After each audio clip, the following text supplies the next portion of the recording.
അങ്ങനെ ഒരുപാട് നാളത്തെ അലച്ചിലുകൾക്കൊടുവിൽ എനിക്കൊരു ജോലി കിട്ടി കേട്ടോ. ഈ നാട്ടക്കണ്ടം വെയിലത്ത് ജോലി തേടി നടക്കുന്നതാണ് ഈ കാണുന്നത്. അങ്ങനെ ഇതാ ഇന്നെൻ്റെ ഫസ്റ്റ് ഡേ ആണ്. ആദ്യത്തെ ദിവസം ഞാൻ ഡ്യൂട്ടിക്ക് പോവാണ്. അപ്പം ജോലി കിട്ടിയ സ്മരണാർത്ഥം ഞാൻ അതേ ഡ്രസ്സ് ഇട്ടിട്ടാണ് കേട്ടോ പോകുന്നത്. അതേ ഡ്രസ്സ്, അതേ ഇയറിങ് ഒന്നും മാറ്റിയിട്ടില്ല. രാവിലെ ഒന്നും സമയമില്ലാത്തതുകൊണ്ട് തന്നെ ഒരു 7 ഡേയും ഒരു കാലിക്കുപ്പി എടുത്ത് ബാഗിലിട്ടിട്ടാണ് ഞാൻ പോകുന്നത് കേട്ടോ. അപ്പോൾ ഇനി പോകുന്ന വഴിക്ക് കാണാം. അങ്ങനെ ഇതാ ഒരു ഒടിഞ്ഞ കുടയും തൂക്കി പിടിച്ച് ഈ നട്ടക്കണ്ടം വെയിലത്ത് നടന്നു പോകാൻ കേട്ടോ. 20 മിനിറ്റോളം എനിക്ക് യാത്ര ചെയ്യാനുണ്ട്. ഇത് കണ്ടില്ലേ, ഇവിടെ ഒരു വലിയ പ്രത്യേകതയുണ്ട്. ഇതിങ്ങനെ ഒരു സിബ്ര ലൈൻ വന്നു കഴിഞ്ഞിട്ടുണ്ടെങ്കിൽ നമുക്ക് ധൈര്യത്തോടെ ക്രോസ് ചെയ്യാം. ആ വണ്ടികളൊക്കെ ഞങ്ങൾക്ക് വേണ്ടി നിർത്തി തന്നതാണ് കേട്ടോ. ഇവിടെ അങ്ങനെയാണ്. എത്ര വലിയ വണ്ടികളാണെങ്കിലും ശരി, സിബ്ര ലൈനിലൂടെ നമ്മൾ ക്രോസ് ചെയ്യുമ്പോൾ നിർത്തി തരണമെന്നുള്ളത് ദുബായിയുടെ നിയമമാണ്. എല്ലാവരും അത് പാലിക്കാറുമുണ്ട്. അങ്ങനെ ഇതേ ഞാൻ നടന്നെൻ്റെ ഡ്യൂട്ടി സ്ഥലത്തേക്ക് പോവാണ്. ആ മുമ്പിൽ പോകുന്ന ചുരിദാറിട്ട ചേട്ടനെ കണ്ടോ? അതൊരു പാകിസ്ഥാനിയാണ് കേട്ടോ. അവരുടെ ട്രഡീഷണൽ വേഷമാണത്. അങ്ങനെ ഇതാ സീബ്ര ലൈനെല്ലാം കഴിഞ്ഞ് ഇങ്ങനെ പോവുകയാണ്. ഇവിടെ ഞാൻ വെയിറ്റ് ചെയ്യണം. കാരണം ഇത് സിഗ്നൽസ് ഉള്ള സീബ്ര ലൈൻ ആയതുകൊണ്ട് തന്നെ അങ്ങനെ കണ്ടെന്തിരി പോലെ എനിക്ക് പോകാൻ പറ്റില്ല. നല്ല അടിപൊളി ഫൈൻ കിട്ടും പോലീസ് കണ്ട. അങ്ങനെ ഇതേ ഞാൻ മുമ്പോട്ട് പോയിക്കൊണ്ടിരിക്കുകയാണ്. മുമ്പിൽ പോകുന്ന ചേട്ടനെ കണ്ടോ? പാവാടിയും ബ്ലൗസ് ഇട്ടെ. പാവാടിയും ബ്ലൗസ് അല്ല, ചുരിദാറിട്ടെ. അതും ഒരു പാകിസ്ഥാനിയാണ്. അവരുടെ ട്രഡീഷണൽ വേഷമാണ് കേട്ടോ. അവരെ കളിയാക്കുന്നതല്ലേ. അങ്ങനെ ഇതാ ഞാൻ എൻ്റെ ക്ലിനിക്കിൽ എത്തിയിരിക്കുകയാണ്. 20 മിനിറ്റോളം നടന്നു വരുമ്പോൾ തന്നെ ഞാൻ ആകെ വേർത്ത് കുളിക്കും. അങ്ങനെ AC-ൻ്റെ അടിയിൽ ഇരുന്ന് എല്ലാം ഒന്ന് ശരീരമെല്ലാം തണുത്ത് കഴിയുമ്പോൾ ഒരു സുഖമാണ്. അങ്ങനെ ഇതാ ടൈമായി കേട്ടോ. ഇനി ഞാൻ തിരിച്ചു പോവാണ്. ഇനി നമുക്ക് പോകുന്ന വഴി കാണാം. അപ്പോൾ ഇതാണ് കേട്ടോ ഞാൻ ജോലിക്ക് വരുന്ന സ്ഥലം. ഇതെന്താണെന്ന് മനസ്സിലായല്ലോ, നമ്മുടെ ബൂർജ് ഖലീഫ. ബൂർജ് ഖലീഫേൻ്റെ അടുത്ത് തന്നെ കണ്ടില്ലേ ഒത്തിരി ഇമിറ്റേഷൻ ബിൽഡിംഗ് ഉണ്ട്. പക്ഷേ എന്നാലും നമ്മുടെ ബൂർജ് ഖലീഫേൻ്റെ ഭംഗി അതൊന്ന് വേറെയാണ്. പക്ഷേ നമുക്ക് ദൂരെ നോക്കുമ്പം ഏകദേശം ഹൈറ്റൊക്കെ സെയിം പോലെ തോന്നും. പക്ഷേ നൈറ്റിൽ ബൂർജ് ഖലീഫ കാണാൻ നല്ല ഭംഗിയാണ്. അതിൻ്റെ ടോപ്പ് ഭാഗത്ത് ലൈറ്റിങ്ങിനെ ബ്ലിങ്ക് ചെയ്തുകൊണ്ടിരിക്കും രാത്രിയാകുമ്പോഴത്തേക്കും. അപ്പം ഇതാണ് ഞാൻ ജോലിക്ക് വരുന്ന സ്ഥലം. അവിടെ എന്തോരം ബിൽഡിങ്സാണ് നോക്കിയേ. ഏകദേശം ബൂർജ് ഖലീഫയെ പോലെ തന്നെയുള്ള ഒത്തിരി ഇമിറ്റേഷൻ ബിൽഡിംഗ് ഉണ്ട് ഇവിടെ. അപ്പം ഇതാണ് എൻ്റെ ജോലിക്ക് വരുന്ന സ്ഥലം. ഇവിടെ ഉള്ളതെല്ലാം അറബ്സിൻ്റെ വീടാണ് കേട്ടോ ഈ കാണുന്നതൊക്കെ, ഈ സൈഡ് കാണുന്നതൊക്കെ. അപ്പോൾ എൻ്റെ ദുബായിലെ ജോലിയും എനിക്ക് ജോലി എങ്ങനെ കിട്ടി അതെല്ലാം ഡീറ്റെയിലായിട്ട് ഞാൻ വേറൊരു വീഡിയോ പറയാം കേട്ടോ. വെയിൽ എന്ന് പറയുന്നുണ്ടല്ലോ, അത്രയും അസഹനീയമാണ്. ഇതാ ഈ കാണുന്ന മണലില്ലേ, കാണാൻ പറ്റുന്നുണ്ടോ നമുക്ക് മണൽ? ഇവിടെ എങ്ങനെ നമ്മളെ കാലൊന്ന് തട്ടിപ്പോയാൽ പൊള്ളി നമ്മൾ ചത്തുപോകും. അത്രയ്ക്കും ചുട്ടിപ്പൊള്ളി കിടക്കുവാണ് ഇവിടുത്തെ മണലൊക്കെ കേട്ടോ. അപ്പം ഞാനിങ്ങനെ കുറച്ച് ഇടവഴിയൊക്കെ കണ്ടുവച്ചിട്ടുണ്ട് എൻ്റെ റൂമിലോട്ട് നടന്നു പോകാൻ വേണ്ടിയിട്ട്. അപ്പം ഞാൻ ആ ഇടവഴികളിലൂടെ നടന്നു പോയിക്കൊണ്ടിരിക്കുകയാണ്.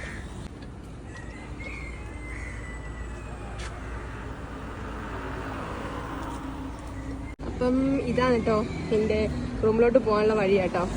സാധാരണ ഞാൻ ഈ വഴിയിൽ നല്ല സ്പീഡിലാണ് പോവാം. പക്ഷെ ഞാൻ വളരെ പതുക്കെയാണ് പോകുന്നത്, കാരണം എനിക്ക് വീഡിയോ എടുക്കാൻ വേണ്ടിയിട്ട്. അപ്പം ഇവിടുത്തെ സ്കൂൾ ബസ്സാണേ. ഓക്കെ, നമുക്ക് പോവാം. പിന്നെ ഇവിടെ എല്ലാ സ്ഥലങ്ങളിലും ഇങ്ങനെയുള്ള ഗാർബേജ്, വലിയ വലിയ ഗാർബേജിൻ്റെ വലിയ വണ്ടി വെച്ചിട്ടുണ്ടാവും. ഇവിടെ മാത്രമാണ് നമ്മൾ വേസ്റ്റ് കൊണ്ടിടുക കേട്ടോ. ഇതുണ്ടോ, ഇത് വേസ്റ്റ് കൊണ്ടിടാനുള്ളതാണ്. ഇത് കണ്ടോ, ഓരോ മുക്കിലും മൂലയിലും, ഇതാ ഒരു മുക്കിലും കൂടി ഉണ്ട്, കാണുന്നില്ലേ? ഓരോ മുക്കിലും മൂലയിലും ഇതുപോലെ ഗാർബേജിൻ്റെ ഒക്കെ വേസ്റ്റ് വെച്ചിട്ടുണ്ടാവും. അവിടെ നമ്മൾ വേസ്റ്റ് ഇടാവുള്ളൂ. അല്ലാണ്ട് കണ്ട റോഡിൽ കണ്ടില്ലേ, ഇതൊക്കെ ഇലേൻ്റെ വേസ്റ്റുകളാണ്. അപ്പാർട്ട് ഫ്രം ദാറ്റ് നമ്മൾ റോഡിലൊക്കെ വേസ്റ്റ് കൊണ്ടിടാൻ പാടില്ല. അതൊക്കെ ഭയങ്കര പ്രൊഹിബിറ്റഡ് ആണ് ഇവിടെ. ഇവിടെയുള്ള ആൾക്കാർ നന്നായിട്ട് നിയമങ്ങളൊക്കെ പാലിച്ച് ജീവിക്കുന്ന ആൾക്കാരാണ്.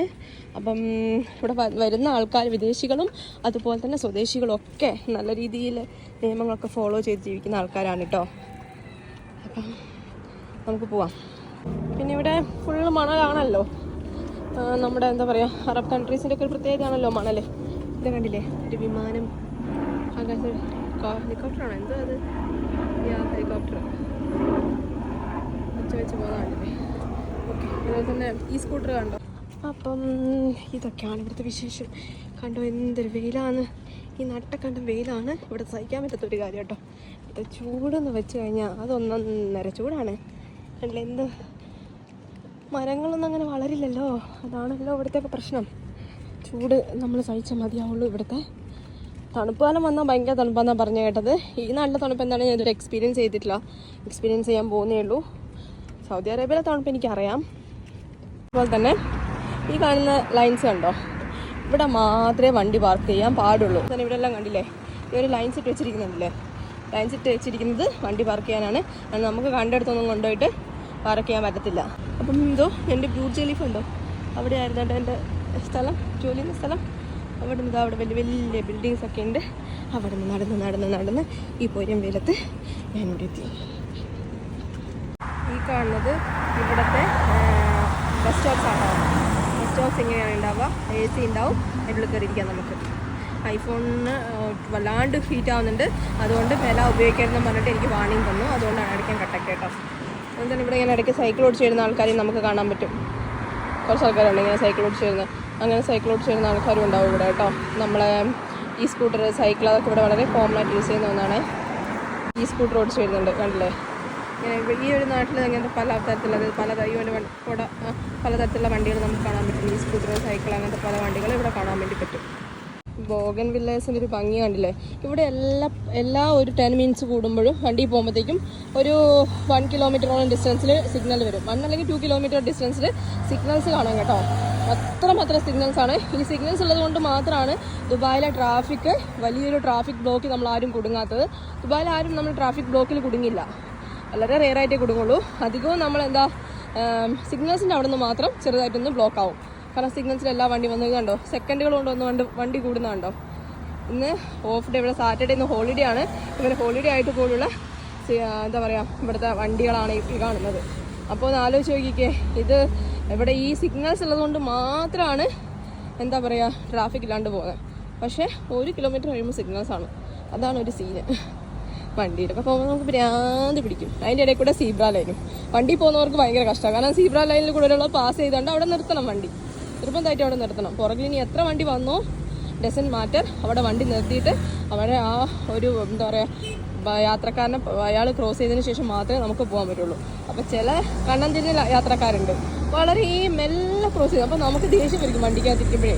ഈ സിഗ്നൽ എനിക്ക് ക്രോസ് ചെയ്യാം, കാരണം ഇവിടെ സിഗ്നൽ ഇല്ലാത്തതുകൊണ്ട് ഈ സീബ്ര ലൈൻ എനിക്ക് സിമ്പിളായി ക്രോസ് ചെയ്യാം. വരുന്ന അപ്പോസിറ്റ് വരുന്ന വണ്ടി എനിക്ക് നിർത്തി തരും. ബട്ട് ഇവിടെ കണ്ടില്ലേ, ഇവിടെ ഒറ്റ വണ്ടി പോലും ഇല്ല, ഒരു വണ്ടി പോലും പോകുന്നില്ല. ഇതാ എല്ലാം അങ്ങോട്ട് പോവാണ്.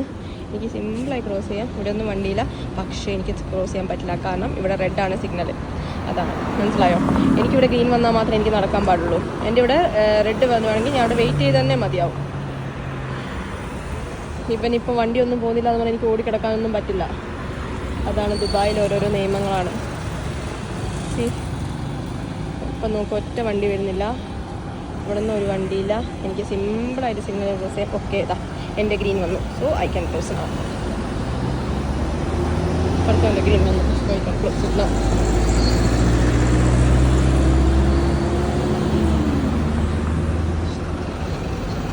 ദിസ് സിമ്പിൾ എനിക്ക് ഒന്നും വേണ്ട, ധൈര്യത്തോടെ ക്രോസ് ചെയ്യാം. ഓപ്പോസിറ്റ് വരുന്ന വണ്ടി എനിക്ക് വേണ്ടി വെയിറ്റ് ചെയ്യും. കാരണം ഇത് എന്താ പറയുക, ഇവിടെ സിഗ്നൽ ഇല്ലാത്ത ഒരു സീബ്ര ലൈനാണല്ലോ, അതുകൊണ്ട് അതാണ് അതിൻ്റെ ഒരു പ്രത്യേകത. അതുപോലെ തന്നെ ബസ് സ്റ്റോപ്പ് ഞാൻ കാണിച്ചു തന്നല്ലോ. ബസ് സ്റ്റോപ്പ് ആണെങ്കിലും അങ്ങനെയാണ് കേട്ടോ, AC ഇട്ടിട്ടുള്ള ബസ് സ്റ്റോപ്പാണ്. എല്ലാ ബസ് സ്റ്റോപ്സിലും AC ഉണ്ടാവും. പിന്നെ ചില സ്ഥലത്ത് ബസ് സ്റ്റോപ്പ് ഉണ്ടാവില്ല. ബസ് സ്റ്റോപ്പിന് പകരം ഒരു കുഞ്ഞു ബോർഡ് വെച്ചിട്ടുണ്ടാവും, അതാണ് ബസ് സ്റ്റോപ്പ്. അതുപോലെ തന്നെ ഇതായി കാണുന്ന കേട്ടോ ഇവിടുത്തെ ബസ്. ഇവിടെ ഇങ്ങനത്തെ ബസ് മാത്രമേ ഉള്ളൂ.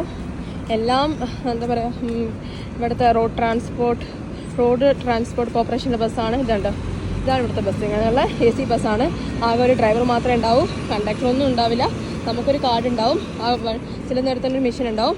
ആ മെഷീനിൽ നമ്മൾ കാർഡ് റീചാർജ് കാർഡ് കാണിച്ചിട്ടാണ് നമ്മൾ അകത്തോട്ട് കയറേണ്ടത്. കാർഡ് നമ്മൾ അല്ലാണ്ട് റീചാർജ് ചെയ്യണം. കണ്ടില്ലേ ഈ ഒരു കട്ടിങ് കണ്ടില്ലേ, ഇവിടെ കണ്ടില്ലേ, ഇതാണ് ഇവിടുത്തെ ബസ് സ്റ്റോപ്പ്. ബസ് അതായത് ഇവിടെ മാത്രമേ ബസ് നിർത്തുള്ളൂ. എല്ലാ സ്ഥലത്തും ഉണ്ടാവും ഇങ്ങനത്തെ ഒരു കട്ടിങ്. ഈ സ്ഥലത്ത് മാത്രമേ ബസ് നിർത്തുള്ളൂ. അല്ലാണ്ട് നമ്മളെ നാട്ടിലെ പോലെ കണ്ടെടുത്ത് കൊണ്ട് നിർത്തി പുറകിലെ വണ്ടിക്കാർക്ക് തടസ്സമൊന്നും ഉണ്ടാക്കില്ല. ഇവിടെ മാത്രമേ അവർക്ക് ബസ് നിർത്താൻ പാടുള്ളൂ. അവരിവിടെ നിർത്തുള്ളൂ. അപ്പോൾ പുറകിലുള്ള വണ്ടികൾക്ക് സുഖമായിട്ട് അവർക്ക് കടന്നു പോവാം. അതാണ് ഇവിടുത്തെ പ്രത്യേകത. അത് തന്നെ ബസ്സിൻ്റെ അകത്താണെങ്കിൽ ഡ്രൈവർ മാത്രമേ ഉണ്ടാവും. നമ്മളെല്ലാവർക്കും ഒരു കാർഡ് ഉണ്ടാവും. കാർഡ് നമ്മൾ റീചാർജ് ചെയ്യണം. കാർഡ് റീചാർജ് ചെയ്യാനുള്ള പോയിന്റ് ഇവിടെ ഉണ്ടാവും, എല്ലാ സ്ഥലത്തും ഉണ്ടാവും. അപ്പോൾ കാർഡ് നമ്മൾ ATM കാർഡ് പോലത്തെ കാർഡാണ്, നമ്മൾ ഇവിടുന്ന് റീചാർജ് ചെയ്യാം. ഇതുണ്ടാവും.